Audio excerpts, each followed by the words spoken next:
This is always the big moment, right? The drums. Yes, yes, it is. It is. And before we start officially, I will have to check on our Facebook page to see if we are live. So let's check. And it looks like, yes, it looks like we are live. It's showing on our page. So very good evening, everyone. Let me welcome you to watch another episode, another Dream Job episode, interview with my guest Iulia. And before we start, let's just give it a few seconds to make sure that the sound is okay. So let me just double check quickly. Yeah, seems to be working on my side really well. So few more seconds for this to connect properly and we are ready to start. How are you, Iulia? Very well, thank you. The spring is coming here in the Netherlands, and I'm looking forward to a bit of relaxation and going out on the very beautiful terraces on the canals. Mm-hmm. That's the beauty of living in Netherlands. Yes, yes. And it has been a rainy, windy March. Mm-hmm. So I'm definitely looking forward to a bit of cycling, getting out, seeing all the flowers in bloom. At least we will be able to do that. Yeah, yeah. Let's hope so. Sounds really promising. And I think, yeah, we have people already joining us. So I think without further ado, let's start. And for those of you who don't know me, let me quickly introduce myself. My name is Adriana Kosowska, and I'm the founder of the platform Zero to Dream Job, dedicated to employees, managers, leaders, freelancers to find clarity and confidence to achieve their career aspirations and take the next step on their in their career or in their business, if you like. And today I have a very special guest, a lady I met actually on a blogging course last year. Was it? Wasn't it? I'm just thinking, was it this year or last year? It already We feels started like a last long year. time. Last year, yeah. Yes. So her name is Iulia, and I will, Iulia, let you introduce yourself. So, would you like to introduce yourself to Yeah. our Now I have to, audience? right? Now you have to correct. So first of all, thanks Adriana for inviting me for this live. I am Iulia Istrate one more time. I am Romanian as nationality, but I've lived in various parts of the world. Right now, I am in the beautiful city of Amsterdam, as we were just discussing with Adriana. I'm a psychologist, the industrial organizational type, not the therapy type. So the one that really goes into the kind of coaching, human resources types of jobs, talent development, talent Mm, acquisition, and so on. And as a consequence, I have worked most of my life in HR. Considering what I do, I still work in HR. I've been an employee. I mhm. now have my own consulting business. I run a podcast as well, which talks about the future of work. I like to write, and I also hope that I will get back on the same course and the same group with Adriana one more time, because now some of my projects are being finished. So hopefully I will get the time to do that.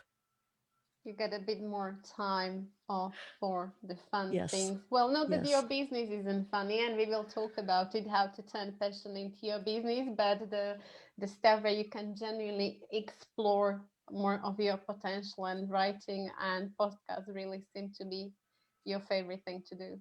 Yes, they are. Because you get to meet so many wonderful people. You do that with recruiting as well. That's pretty much the job. Mm-hmm. But I feel that here you get to know them and to get their work Mm-hmm. and their way of thinking and their rationale of why and how they do things and why they Mm-hmm. see things. You get a bit more depth into their perspective. Perfect. And before we go further into our interview, let me also invite people who are watching us either live or from the replay. Guys, feel free to ask any questions that you'd like. Would be nice to know where you're watching from, because we know that some of our people are based in Europe, in US, but we recently also had followers from Asia, which is quite exciting. And just like you, I also find it really inspiring that because of the technology, we can really share the message and spread the message that people can find success and happiness in their careers all over the world. So, my most favorite question, Julia, is as a child, did you know what was your dream job? I don't think I had a. I actually Mm-hmm, I never spoke about that with my parents. I don't remember having that. At some point, I was trying to choose between being an architect. I really, really loved drawing mm-hmm, and doing some sort of social studies. mm-hmm, My best friend as a child, her mother used to run an orphanage, and I really truly liked the kind of work that she was doing. mm-hmm, Now she made me promise. This is Romania immediately after the revolution. So she made me promise that I will not do that because it's a very very tough life and there's not a lot you can do for the children there. mm-hmm, So she said, look, if you want to do social sciences, then don't go and do what I'm doing. It's a good job, it's a nice job, but I think you will be upset all your life because you can't really help. At mm-hmm, least, yeah, she couldn't see a way out. um, I tried to do, I took some drawing classes. This was already ninth, 10th grade, right? mm-hmm, So you have until the 12th to decide and then decide what you're going to do. So I started to take some drawing classes. I was good at it, nothing to say about it, but the number of places at the university for the entire country in architecture was not small, extremely small. mm-hmm, They were below 10 for the entire country or somewhere there, right? And I decided that, look, no matter how good I am, I'm actually competing with people that have done this for their entire lives. mm-hmm, And they've been to art school, art in kindergarten, art through the gymnasium, and then through high school. So I didn't even have enough time to put my portfolio and create it. So I decided for social sciences. So I started to learn psychology. I got in, and then the rest is a story. And I'm very very happy actually that I do this. I don't think I would have liked architecture just as much. mm-hmm. I think I would have liked it, but not as much. And why psychology? Do you remember? Was it just like a more pragmatic choice that you like social sciences? Was there anything behind, or it just felt right at that moment? I think sometimes we cannot even explain as young adults why we make certain choices. But how was it with you? It was not pragmatic at all. At that point, psychology in Romania had no pragmatism related to it. First of all, I was the second generation that could study psychology because under communism, it was forbidden to study psychology. Mm-hmm, So my teachers were people who studied philosophy and other branches of social sciences, mm-hmm, but not psychology. And some of them were actually from the first generation. So immediately after, you can imagine, I had teachers who were 25, 26, and who were running the whole psychology department mm-hmm. at that age because there was no one else. So pragmatism, not at all. I just like the human mind. I wanted to learn more about it. That's it. And Passion. then I didn't think what I will do, what will be my choice. I'm sure this was not very easy for my parents. Mm-hmm. Yeah, I can imagine, and probably not so easy when you moved abroad as well to pursue your further career dreams.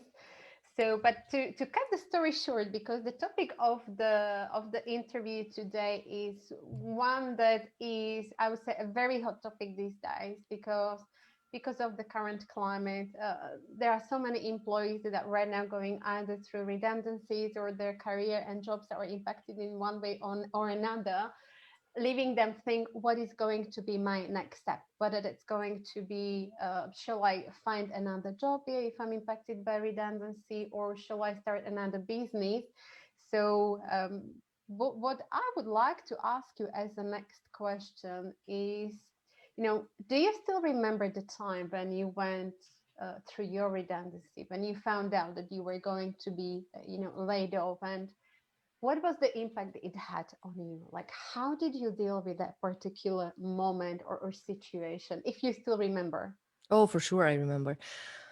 Even though I didn't think that I will feel something negative related to it, and Mm-hmm, I will tell you why. it still feels like it still feels negative, right? Mm-hmm. I took on a job in the black sheep of the company, right? If you want, this was a company, a Mm-hmm. French company, um, that really didn't want to be part of the corporation. Uh, just to give you an example, whenever the CEO would come visit, they would just at that point put the banners of the company in place and change all the Mm-hmm. boards and everything with the new logos and so on. But they still wanted to keep that their French Mm-hmm. identity. And so the company decides to get them more on board and get them more aligned with what the corporation is doing. I was at that point still working for corporate, not for one of the business units. This was a Mm-hmm. business unit. So I said, "Hey, I'm going there. I want to get the role." I liked the people that I was going to work with, Mm-hmm. and I said, "Look, let's help turn them around. They already trust me. I've worked with them. So if someone can do it, I can do it." Mm-hmm. uh, it turns out it's not that easy, first of all, but that's not all. I ended up in a situation in which not that I didn't like the job was really nice, Mm-hmm. but the relationship with my boss was not what I definitely not what I expected and what I liked. So the corporation decided somewhere in June, July to sell this business. Mm-hmm. I already knew my job would go, even if no Mm-hmm. one would told me.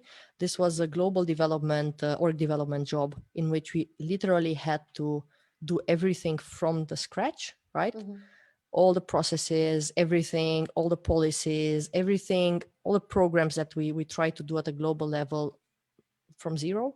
So the moment someone announces that they are going to sell you to a buyer, a company that already exists, you know that a job that requires innovation and some creativity and so on will go away. I mean, why Mm-hmm. go through all the hassle when someone else will just acquire you and they will Mm-hmm. put in place their way of thinking, right? Mm-hmm. So I already knew it was going away. I was actually at that point very happy Mm-hmm. because I anyway, if it wouldn't have been at that point in October to have the discussion and then go and get my severance and everything, I would have anyway left most probably somewhere in next year in March, April, after the project would have been in a nice Finished. place to leave the company in a nice place. I would have most probably left the company. Mm-hmm. Okay, so you were partly already decided that you were considering what would be your next step, and it just happened that maybe it accelerated the change for you a little bit Yes, faster. not that I thought about my next step. I Mm-hmm. knew I had to go. Okay, okay, got it. I Clear. yes, but it's very very hard to learn that the company is going away and your job is going away like this when you already Mm-hmm. expect it and you want to do it.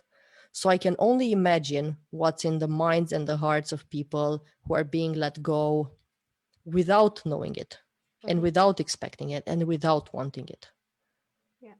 Yeah, I personally have that experience twice in the last 3 years, and once as an employee, once as a manager. So I completely relate to, and this is why I'm actually asking about that because what I've learned from my let's call it the career change or that moment of difficulties and hardship, that is labeled by the word redundancy, it's actually that it turned into a positive experience, but I didn't know that at the time. When it just happens and you find out and your emotions kick in, you feel upset, you feel angry, you're going through this range of, I call them a rainbow of emotions, because you don't know how you're going to feel on the next day. And in that moment you still kind of realize that there are other possibilities, but it takes time to realize that there are possibilities. So how was it for you? Like, how did you get clear on what would be your next step coming from redundancy? Did you think that you were going to do and run your business, or did you just take time, enjoy the time off with the package that you had, and to take the time to think, to get clarity what you want next for yourself? What did you do as the next step to move forward? It was more towards the latter because being an employee in France is extremely good for the employee.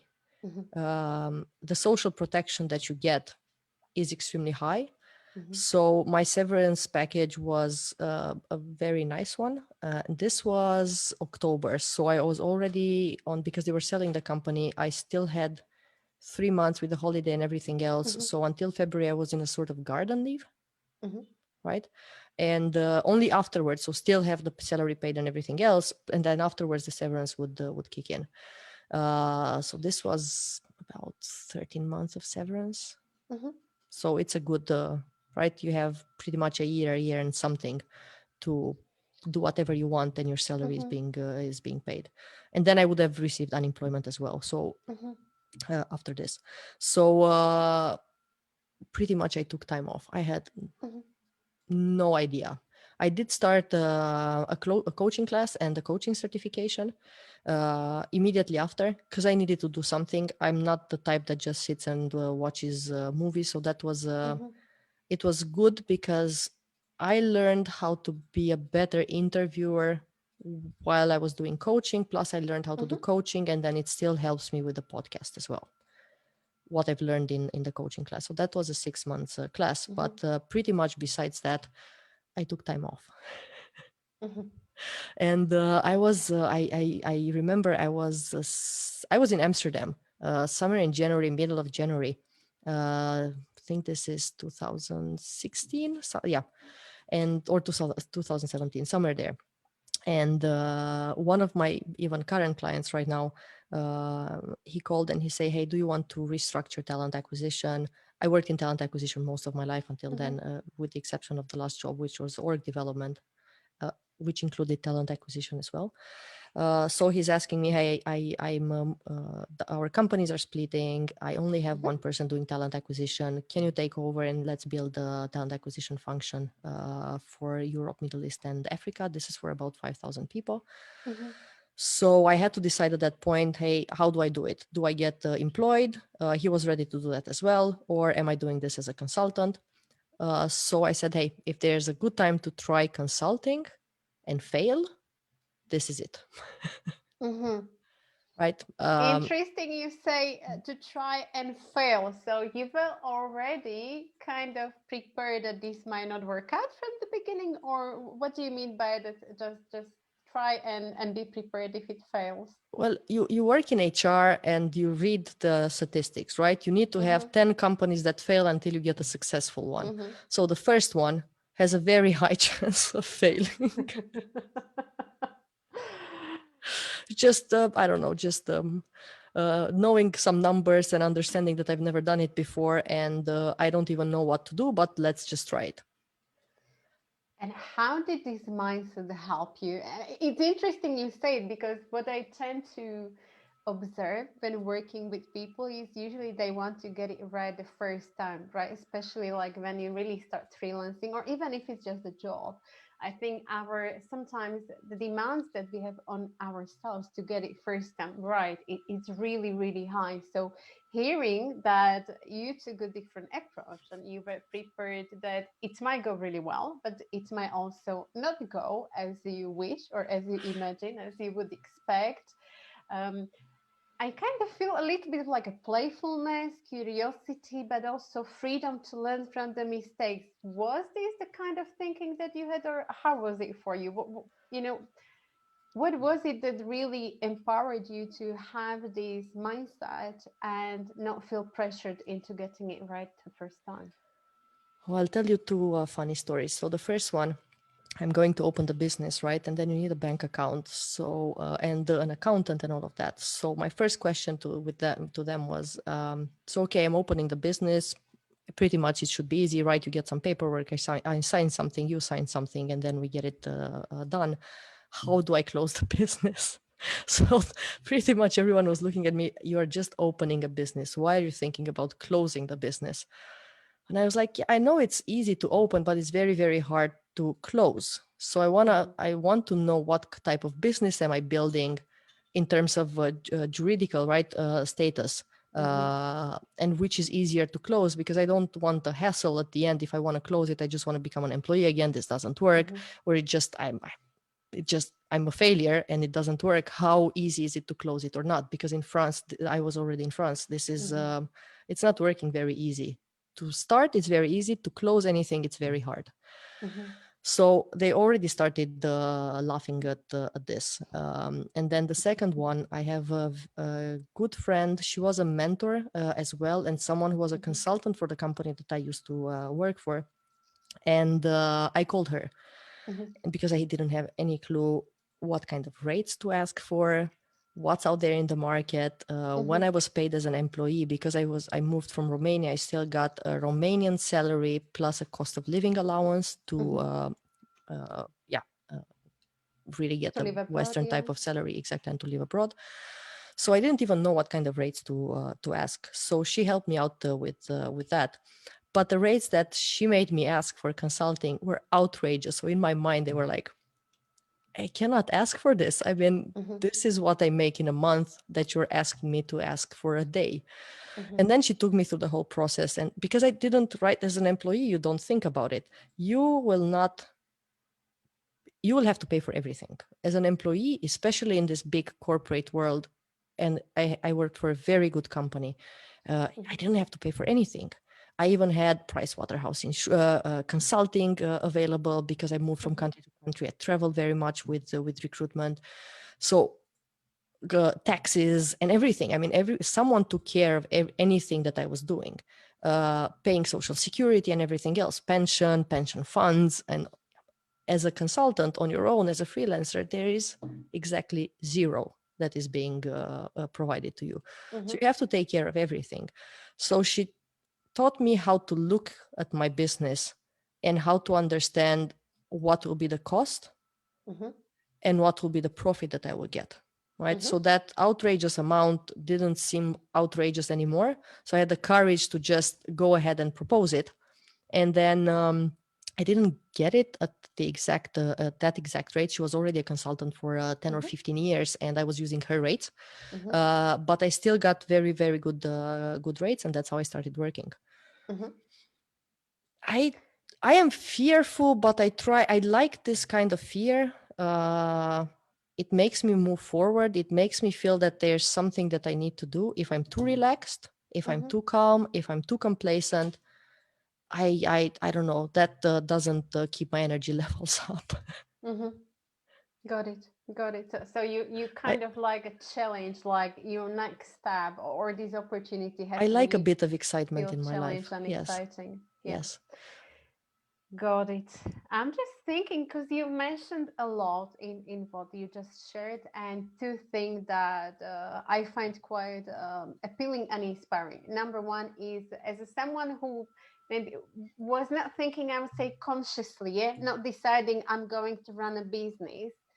You kind of recognize the opportunity and then immediately look at the pricing, which I think is really good because this is one of the key challenges for many people who want to start, especially service-based industry right from the beginning. I think it's easier to price your product because you understand what is your materials, what is coming in, what is the labor. Yeah, the pricing for product and the pricing for services is very different. And when it comes to pricing your services, especially when you are starting out, this is a question number one: what am I going to charge? How am I going to approach my pricing? So what I've heard from you, you've done the cost and profit analysis, and then as the next step really feel confident and just try out asking for that price because you can always renegotiate it. Yeah, if it feels too high, you might get the feedback, or you might then explain why there is such a price if the other person feels. But what was the main benefit that you based your price on My with the my knowledge. customer? Your my knowledge. my my knowledge and my prior Mm-hmm. experience. I mean, this was a job for transforming talent acquisition, and that's very much on the person who does it and how much experience you have to do that. Mm-hmm. So with your transferable skills, knowledge and transferable skills, which you Yes, basically took from your employment and then turn it into a freelancing business. exactly. Plus my reputation already, Mm-hmm. right? So again, this person who's still my client, and now we Mm-hmm. do different things as well. We worked together before, Mm-hmm. so I think reputation, even in your old job, or learning how to Mhm. build that is extremely important. Okay, got it. And Julia, I have a tricky question now for you, because the second thing you mentioned in your previous answer was that you were lucky because people approached you if you would like to come Yes. on board and work with them. But what would you, and people might think, lucky Julia, yeah, she didn't have to search for clients, the client already came, so she had it easy, if you like. What would be your tip to somebody who is considering starting their own business?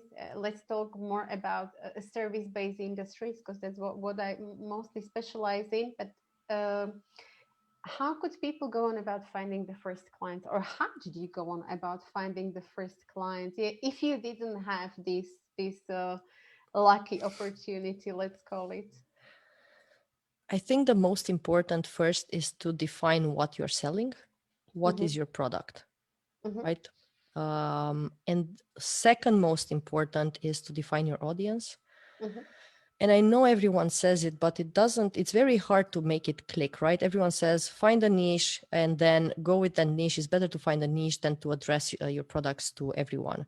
And it just feels that if you address them to everyone, then you'll get more clients. Actually, the niche is there because then you can start advertising yourself and identifying yourself as someone who's helping that certain category of people. It doesn't mean that you'll forever stay in that and that it will never change. mm-hmm, Most probably it will expand at some point, but it's good to start with something that you know extremely well, someone that you mm-hmm, can help at that point, even if it's 1,000 people in the world, right? mm-hmm, It's good to know that niche and then start expanding. It sounds like it's very easy, but it is not easy. I'm so even though I'm lucky and lucky, mm-hmm, I started with someone, and then through recommendations and referrals, you work with other companies and so on. mm-hmm, I still don't like to rely on just this way of doing business. So mm-hmm, I have to get out there as well. mm-hmm, Um, One of the other ways that I like doing things, I don't like cold selling. mm-hmm, I'm one of those people that doesn't like cold selling. mm-hmm, But I warm up to my to the people that I work with, either through the podcast, and that brings a lot of networking, or either just simply through LinkedIn. I find a profile that I like, I get in touch, then we start to have a discussion about what they like, what they do, mm-hmm, and then you see through the discussion, hey, is this a potential client or not? Am I going to work? Is this going to work or not? But I try to turn cold calling into warm calling. Even though the first approach, but the first approach, when it's the cold approach, I'll never sell anything. So, you know, the type of messages that you get on LinkedIn mm-hmm, already predefined and then already selling something, and you just see a picture and a sales message. I hate those. I would mm-hmm. never be able to do that. So I try to warm up first and then do the rest.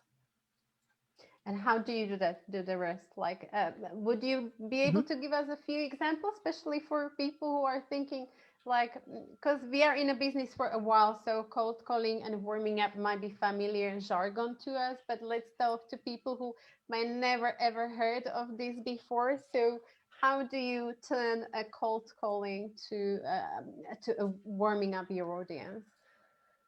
So I'm just interested. So the people I get in touch with, even if it's one a week or 10 a week, I'm really interested in what they do. Mm-hmm, And I just start a conversation with them on a subject that is of common interest, mm-hmm, right? And that already becomes someone that you know, that you've spoken with, and whether they will do business with you or they know someone that they want to recommend to you, it works, right? But I wouldn't sell, like going, for example, to a conference, right? And having a mm-hmm, stand there and having some pamphlets or brochures or whatever. That's not me. mm-hmm, I would rather do this. I would rather do things my own way. Meet with someone when it's possible for a coffee. I actually had one this morning for a mm-hmm, collaboration. Just a walking coffee, right? You get it, and then you start talking about the things of interest. And because you're face to face or even online, you figure out what you do together and how you can work together. And mm-hmm, sometimes it's collaborations, like I have with some NGOs where we reciprocally help each other. Mm-hmm. But there are business opportunities as well in other encounters. So it really depends on who you meet with. Mm-hmm. I'm t- I'm not when I meet with people, but that's just me, right? Some people will be more salesy, some will be even less salesy than I am, even more Mm-hmm. introvert and not ready to do this. It really depends what you want. I'm not going there with an aim of, hey, I want to get 2,000 euro out of this person, out of this contract, and this is what I'm going to sell. I don't know it until I meet the person and I understand what their dreams and wishes and where they are. I don't know it. I'm going there with just a sheer interest to meet someone. Mm-hmm. And that helps build the relationship, and it helps build the trust and the reputation as well, because people are just tired of everyone selling something. YouTube is, whenever you watch a clip, they're selling different stuff 4 times per video, and if it's a long Mm-hmm. video, maybe 20 times.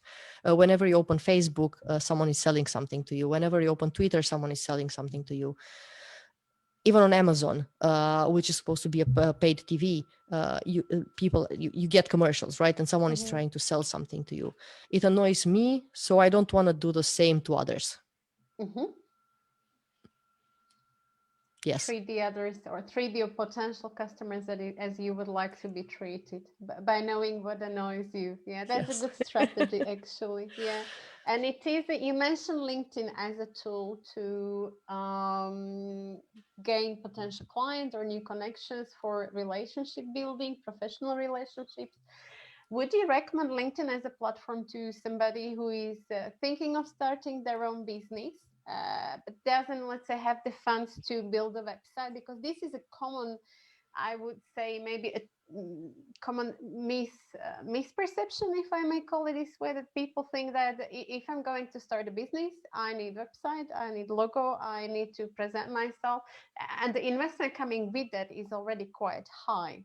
So, would you recommend LinkedIn as an alternative, as a platform where you can build a profile actually for free of charge, or you can get a paid membership if you like, for somebody to start out to discover who the audience is? Yeah, because you can do a search also on your targeted audience.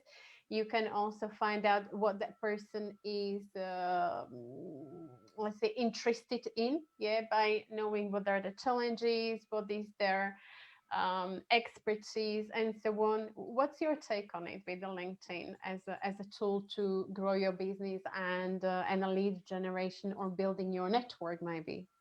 It's a very good tool. It in the countries where it exists and where it's used, there are countries even in Europe that don't use LinkedIn so Mm-hmm. much, like Germany, and I know some parts of Asia don't use it. So it really depends where it's being used. But it Mm-hmm. is a great tool because you not only have people that do HR like I do, and for me that's a direct target if you want, Mm-hmm. but there are people who work in all sorts of industries at all sorts of level in all sorts of functions, so you can immediately get in touch and discuss whatever is of interest to you, right? There are Mm-hmm. interest groups that you have, and it's very good to join them and to bring something of value, right? Because then you easily get recognized. It's not easy to keep up with the LinkedIn as with any social media. You need to be active, you need to be there, you need to engage with someone else's posts and start a conversation. So you really need to do the legwork, Mm-hmm. just as you need to do on any media. But so when I started, I didn't have a website for about 3 years. Mm-hmm. I'm still dabbling a bit with it. I'm now building the latest option. Mm-hmm. Um, so it's not, I think it's necessary when you don't have anything else and you don't want to go on LinkedIn, right? You need to have somewhere a presence for people to know you. Mm-hmm. If you have a LinkedIn profile, that's already a good start, because you can have there anything. You can have a blog, right, with all the article and the Mm-hmm. posts and everything else. You have your whole career described. You have people who rate you on certain skills. So already someone can get to know you quite well by what you're doing on LinkedIn. If you want something different, or if you work in a creative industry, then maybe it's nice to have your own website. And it doesn't have to be expensive, right? Uh, there are choices that you can make which are free of charge to build a Mm-hmm. website. You can also get them at a very low cost. Like I'm using Squarespace, for example, Mm-hmm. which is extremely cheap. It's €1 a year to have the domain. Hmm. And then I pay, I think, €10 or €11 a month to get all the site and to have the server and everything else. So it's really not expensive, and you have templates, so you can easily build something. And now there are templates for everything. They're quite nice. Hmm. So if you really want something, that's definitely an option. But there are free options as well, right? This is Hmm. not the only one. And I think creative jobs need it more than someone else, because that's where you need to actually showcase what you can do. Show your Like work. exactly, like Show how good you photography are. or Yeah. graphic design or anything like Yeah. this. Then you do need a website. LinkedIn is definitely not enough, and it's not the place where potential employers necessarily spend time and look at your portfolio. Yeah. Clear. But if you, for instance, are in the creative industries like photography and so on, there are other places where you can showcase your work, right? So combine it. So use LinkedIn as a maybe starting point, but combine it with the tools or platforms that are specific for the particular niche or audience. Where would find, as I used to say, pick the place where people would look for you. Yeah, so if Ex- you know that you're in a photography, maybe use even Facebook as a or platform to Instagram. showcase. Instagram, yeah, exactly, that's very popular, so that's a good tip. But maybe Okay, yeah. Adriana, just to add, maybe the most important is to start with your family and your network Mm-hmm, before anything else, because they know people who might need your support. They can advertise for you and they already know you. So you already have a mm-hmm, reputation that's built with your family and friends, and they trust you and they like working with you and they like being with you. So it's a very good way to start, to let the world know that you are doing something different. mm-hmm.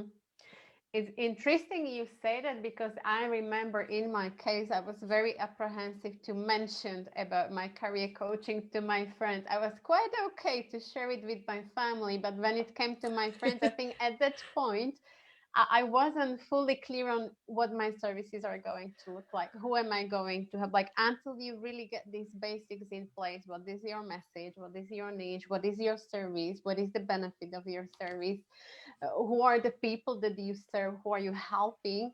You know, I personally struggled with this. So how did you overcome that, or did you have something similar, or was it just easy because you turned your experience from your employment into the business? How was it for you?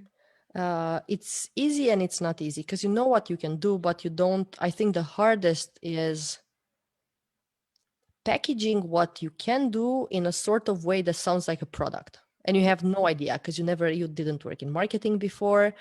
You don't know how to package a product. True. How do I put this feature in or not? What's the value of this feature? What we're talking about services, right? And Yeah. if you've never done it before, Yeah. it's hard. It's not easy. Even though you know what you can do, to package it in a way that sounds like a product, it's hard. Hmm. And then you start doubting yourself, right? You have this imposter syndrome as well. Am I really able to do this? Am I the one to do this? Why the hell didn't I just keep up with being an employee? Life used to be so easy. Now I have to think about budgets, business, products, Hmm. how I market this, who I market it to, how do I call myself? And even picking a name for a business, it's not it's not an easy task. Hmm. uh, so it's for me, it's ongoing, Hmm. because the more I learn and the more things that I do on the side of what I do in HR, right? It's evolving. So Hmm. I figure out better ways that to help people. And I'm always, that's why I'm even redoing my website. I'm always thinking, okay, then I can repackage this in a different way. It has never stopped. I don't imagine that at some point I will just sit quietly and say, this is the product that I sell and that's it, and not change the website, not change anything of what I'm doing for, I don't know, 1 or 2 or 3 years. It's Hmm. always, it's ongoing changing. Yeah. And Julian, you mentioned something interesting, and this is like when those times kick in, when you start doubting yourself, or maybe even be angry and upset with yourself. What have I gotten myself into? Yeah, I could have been happy in a life of an employee and not have to deal with all of this. How did you manage these challenges? Were you a part of the a network group, maybe with the people who were in a similar situation? Did you have a mentor or a business coach, or were you working through these by yourself? What would be like? What was your experience, and what would be the tip you would give to people who are thinking of starting on their own, but they really don't feel like they have the support within the friends or family, or they might be scared to share that because they're not ready to share? Like, what would be the support structure that you recommend for them? So I think one of the most important things is to really understand for yourself why you are doing this. That's Mm-hmm, the most powerful thing you need to fall back on that, because you will question yourself. Everyone I speak to, everyone I coach, everyone, all my friends that are changing their careers, if they are going into a totally different field, then they will be questioning themselves for 1 or 2 years. It takes that much, right, to really understand that, to identify themselves through their new job, mm-hmm, right, and tell the people who they are without doubting themselves, that, hey, am I really a coach now? Am I being really a creative person after I've been in finance? How will people look at me? So you always feel this. But going back to why you started this and what motivates you, what you like about it, where your passions lie, why you are curious about it, mm-hmm, uh, it's the fallback always, especially if you don't have someone in the family, someone close, who would remind you of the same things, right? mm-hmm.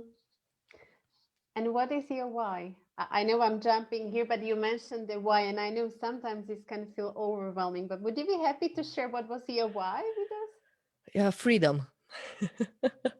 To be, That's always my why. And then this can get, you can branch it out if you want, because I want it to be from the simple freedom of choosing my own holiday, when I work, how I work, mm-hmm, because I know I can provide results, but in a different way than you would do from a 9 to 5 schedule. Right mm-hmm, now it's from 6 to 10, but that's another mm-hmm, story. That's my way. I can take Wednesdays off, or Thursdays, and then mm-hmm, work on a Saturday, right? But it really depends on how I manage my own work. And I don't have to be fixed or sit in four walls. I can go outside, maybe sit on a bench in the sun, do it however I want, because no one is there to watch me or to think about it. So that's the simplest one.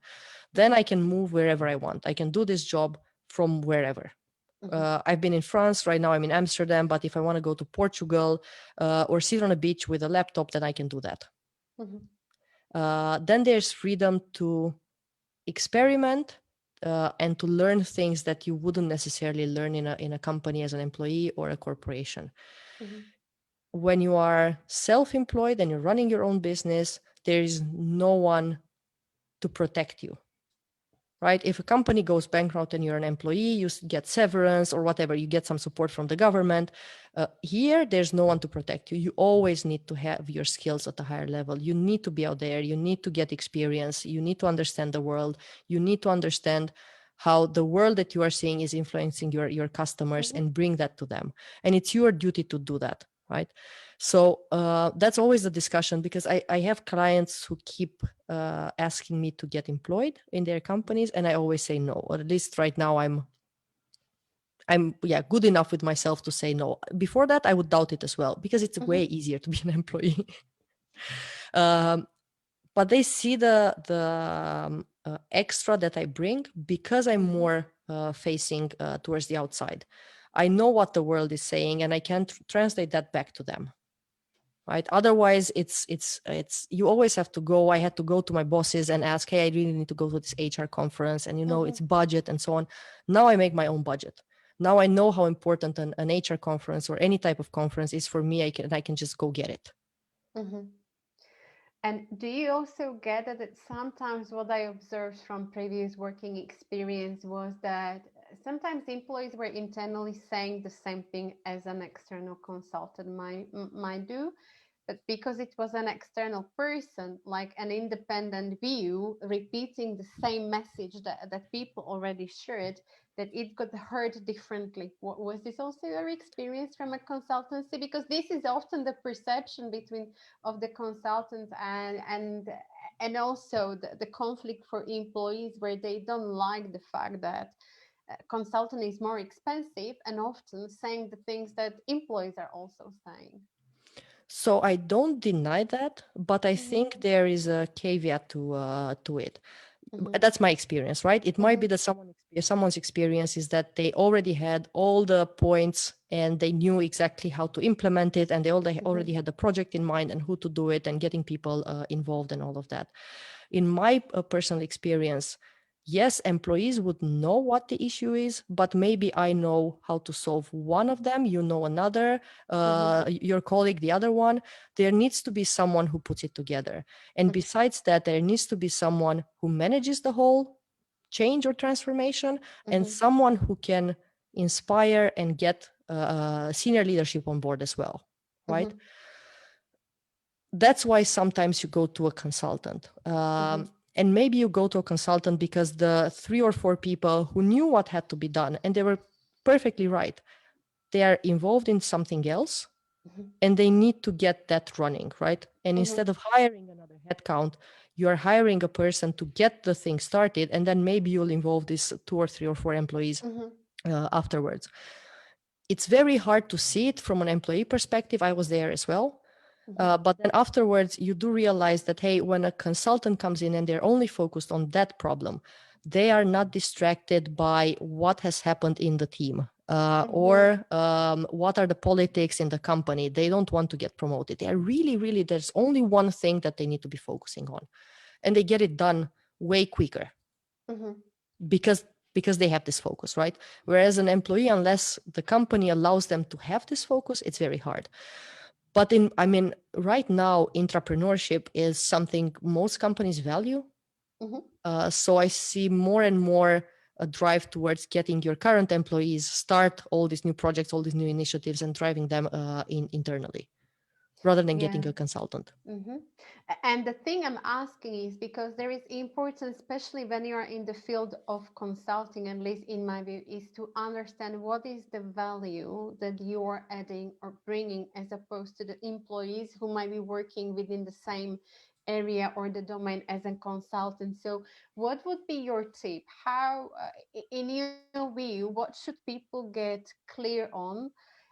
In order to identify this value that they as a consultant bring for the price tag attached coming with it, which is usually a lot higher, as you mentioned before, compared to when they do it internally. So they get this competitive advantage, and they get the buy-in that yes, the company would say it would make sense to hire a consultant instead of doing it internally, which might work out cheaper perhaps.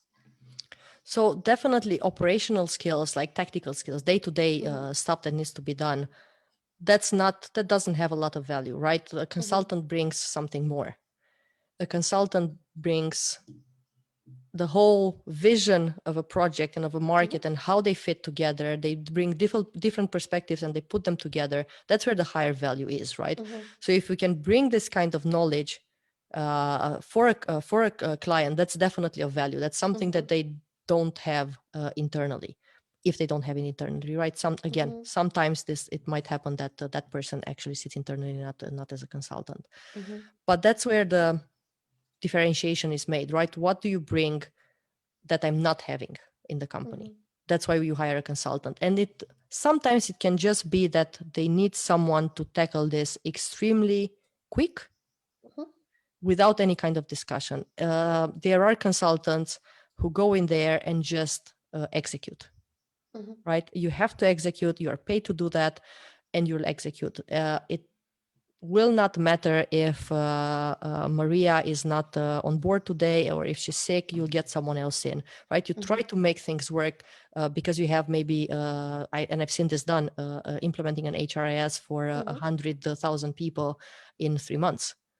Yeah. Right? Someone internally who really knows and thinks, hey, yeah, but before I need to go for each signature, for each approval, I need the 6 signatures, right? And they would go through all the chain because they're employees, they don't want to break the rules. Whereas someone who comes externally, they can break the rules immediately. There's no Mhm, consequence there. mhm, So coming in and getting that done extremely quickly, that's an added value. Even if Mhm. it's operational, even if it's just project management that someone could have done it internally, but just they don't have to go through the same steps to get things done. Mhm. So it really depends on what kind of projects. I don't believe that one project is the same as the other. Not even one coaching is the same as the other, right? It really differs from person to person. Fully agreed. And what helps me is to identify what is the biggest problem of the customer. Yeah, and I think this is quite specific for the service-based industries, whether it's talent acquisition, coaching, Yeah. I don't know, mentoring, helping entrepreneurs to start their own business. It's to would you agree that there is a really higher value in personalizing that service and making it fit to the client's needs?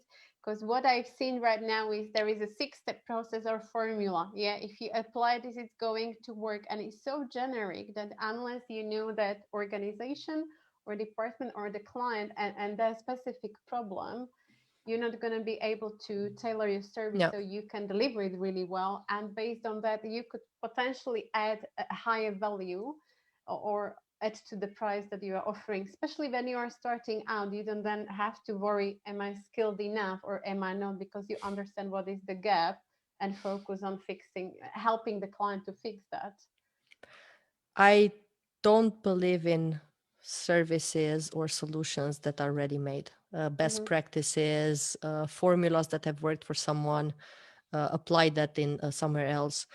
This is one of the reasons why I didn't necessarily like the job that I left, that I was anyway mm-hmm, going to leave. Um, my boss at that time, she really wanted to get whatever was implemented in one of the other business units to just copy paste it and put it here. But mm-hmm, the difference between the people, their mentality, their way of working, how they felt about work and what we were doing, the disconnect between the two businesses and how they looked at each other, they were just screaming, no, you cannot do the same, right? So even starting there, there's not, I don't believe in a one fits all kind of solution. mm-hmm, So yeah, for me, it's for sure always personalized. I think that's where this boutique consulting kind of mm-hmm. feeling comes from, and they feel safer because they can work with someone that really listens to them rather than just coming with a framework and say, yeah, A, B, C, done. Yeah, I like that, boutique consulting, boutique coaching. Yeah, it's I bespoke, really it's like that. personalized, it works. Yeah, I like that. Okay, Julia, I'm watching the time, so let me give people an opportunity to ask you a question. So, guys, if there is anything you would like to ask Julia, feel free to put your question in the comment below. So we still have another 5 minutes, so we will come back to answer your questions.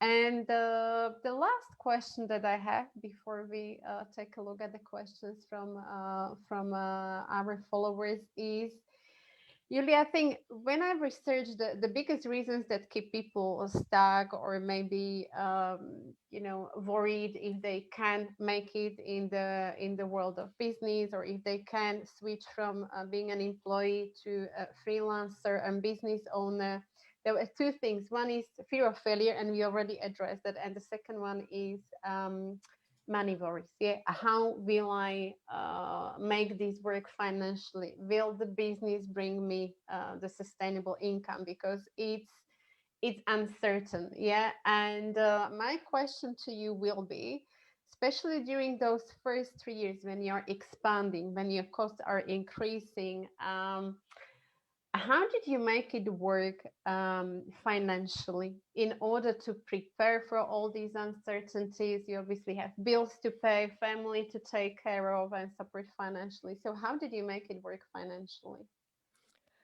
You just need to keep on building the business. You can, when you are self-standing, you can never lie on the couch thinking that forever you'll be safe and forever you'll get money. It doesn't Mm-hmm, happen. It never happens. So you always have to be on your feet thinking what you're doing next. What's the mm-hmm, next thing that you're proposing? What's the next client or and so on that you'll be approaching, and how you're going to do this?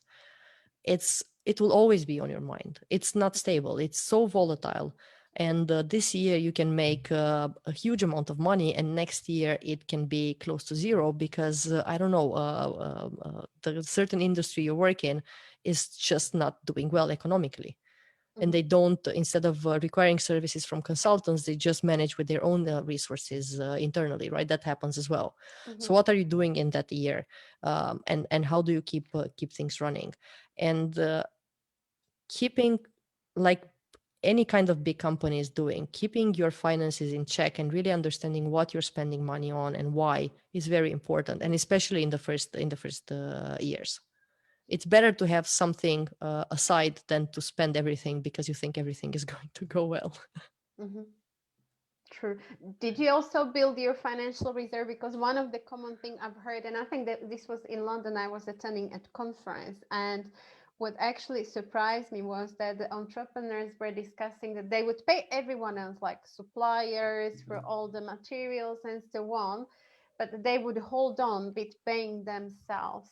They would pay themselves as the entrepreneurs or the business owners last, which in fact that had a really impact on their motivation, because what's the point of running the business if you don't pay yourself? So what was your approach when you started out? Were you holding on with paying to yourself, or did you get that clear from the beginning that this is going to be your money, your payout, and then build on financial reserve? How did it look like in a Pretty much. practical life? Pretty much. I always pay myself, right? And Mm-hmm. I have a because the type of company that I chose both in France and in here, they are the type of companies. So they are not self-employed, Mm-hmm. the lowest level, but they are the limited Mm-hmm. liability level, right? So I employ myself in the companies, and Mm-hmm. I decide a salary for myself at the start of the year, and this has fiscal repercussions, and sometimes you Mm-hmm. get some tax benefits if you move to a new country and so on. Mm-hmm. So, and then you have to keep up with that salary because otherwise you would not get all the benefits, or you're not compliant with certain Mm-hmm. regulations. So yeah, I always paid both the suppliers and my salary until now. It worked. Mm-hmm. I hope this is going to be okay, but definitely. So I think the same, right? If I already worked with a supplier, let's say I get into that this kind of financial situation, I would definitely pay my suppliers because they already provided the service, right? And then I'll see what I will do with myself. So I understand, and I know this is hard, and I know this is Mm-hmm. demotivating, but still, you cannot put this on the shoulders of someone else. That's at least my view. Because afterwards, if you go to them and even ask for help, and you're building a circle of people that trust you and you work with, how can they trust you more? I mean, how will they work with you? Mm-hmm. It's not. It's yeah. For me, it's a matter of trust. It's a matter of honor. It's a matter of keeping the promises that you've made. Fully agreed. Alrighty. I'm just checking on our interview on Facebook. So we had a comment from Hannah to say valid point, ladies. There we have no further questions, so I will have a bonus question for you if that's okay. And that is, we've shared a lot about your experience Hmm. and let's say the practice that help you to start working for yourself. What would be your three tips to someone who is right now seriously thinking, sitting on the edge, like now is my time. I know I could potentially do this, or I could do this, maybe not entirely sure. What would be the three tips you would give to this person so they get started this week? Not next month, not No, next year, I but really take this opportunity now, and the three steps they could take this week to get going. so I like Simon Sinek, and I think it's very important to start with why do you want to do it.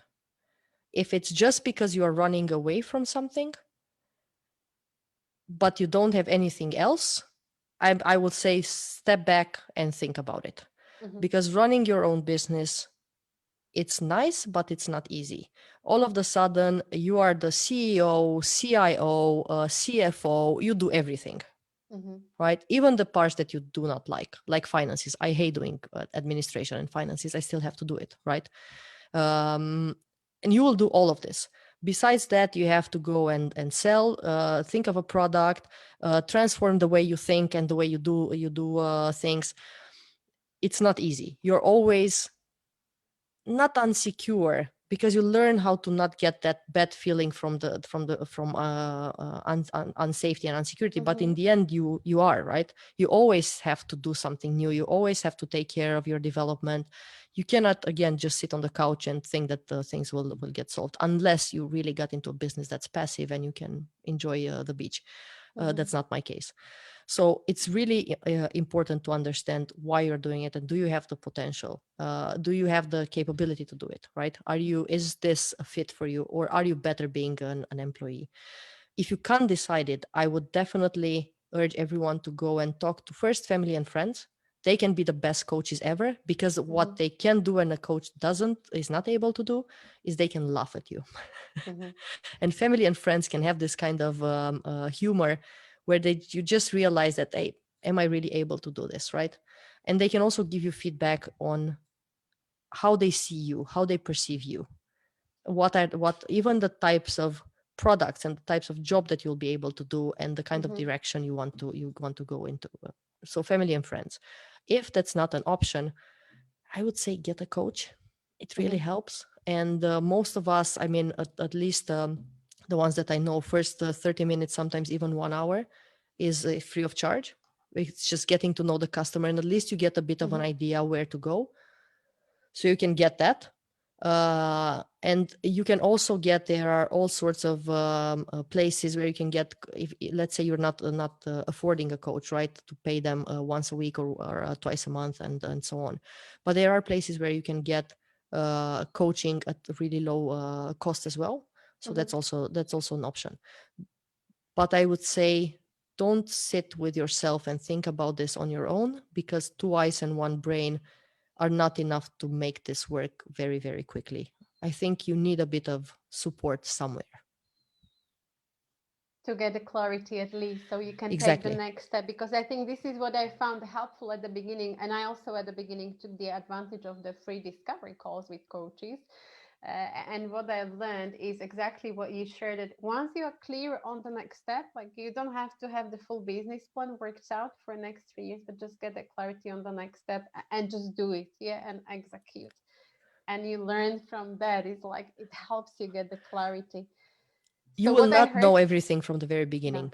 Forget about that. No, it will come step by step, learning and doing. Forget about trying to nail everything and make it perfect from the very beginning. It will not be perfect. 1 month in, you'll feel like, wow, this is so new, and I'm doing so much better. 1 year in, you'll Mhm. think, where did I start? Was I so far away? 3 years in, you say, oh, I was such a noob. And you laugh at yourself. It's the same as you start with any kind of job as an employee. You just, the more you work on it, the more you learn and the more you develop. The better you get at it. Yeah. Yes. So to sum it up, I think you mentioned three things. Number one is be clear on your why. Like, what is it that you want to achieve? Are you just running away from something, or is that really maybe a calling or an idea? Your why, like you had, you want to get a freedom, so a strong reason behind it. Then bulletproof your idea through test it with your friends and family, maybe to see how they see you, get the feedback. And third one was ask for support. Yeah, don't be stuck, get clarity. And if you can figure it out on your own, don't just stay there, but reach out to a coach, maybe a business coach, mentor, or find a network of people who are in a similar situation, like minded, going through the same thing as you. And don't get stuck on actually having the business started, Mm-hmm. going to the accountant or wherever, a lawyer, depending on the country, that differs, right? Or having a website started. Got It's it. That's not the start of a business. The start of a business is you really knowing what you're going to do.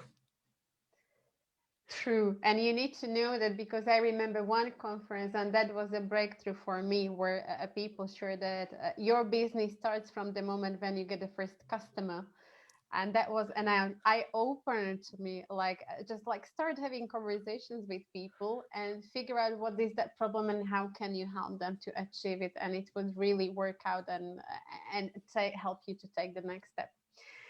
Great, Julia. So I really want to say a big thank you for coming tonight to join us for this session to share your experience, wisdom, yeah, coming from a practical experience. So we wish you best of luck in your business, even in these challenging times. And for those people who would like to connect with you, maybe learn from your story or get some more tips, would you be happy to share the links where they can contact you Yeah, for sure. in the message? The best way is LinkedIn. I Mm-hmm, always have it open and it's very, very easy. And yeah, I reply to the messages there. I'm not so active on Facebook. I do mm-hmm, have an account. I check it maybe twice a week. So mm-hmm, if you are okay with a bit of a delay, then that works as well. Facebook works as well. But my Facebook is Iulia Istrate, and I think it's called Skills for Mars, like my mm-hmm. podcast. But I think you can find me with Iulia Istrate. So I'm really not very good with Facebook. But LinkedIn is the best. Perfect. So LinkedIn, for those who are on Facebook and are happy with a little bit delayed response, Facebook. And those of you guys who are thinking what to do next in your career in terms of either discovering what would be a good job for you or maybe finding the confidence or more clarity on taking the next step, I invite you to join our free membership group Zero to Dream Job Club. You will find the link on our Facebook page. And yeah, wish you all the best of luck with finding curiosity, really, because sometimes I think we don't have to be hooked on the good luck so much. I think for me it started with curiosity to find out what other options are there, what else could I do, how would my life look like if I did something else and was just a bit more playful about it and do not take it so seriously. So that worked for me. So thank you so much. Thank you Thanks, for Adriana, for watching. inviting me. Always great chatting with you. We might repeat this maybe in a 1 year time to see how your business has grown and also how the crisis and pandemic has impacted. I deliberately avoided that topic tonight because I think it's so much of it out there, and I really have seen loads of value where you shared your experience, especially when you started out. So thank you so much, and yeah, by all means, looking forward to repeat this sometime. Exactly. Thanks, Adriana. Take care. Have a nice evening. Bye bye, you too. Bye.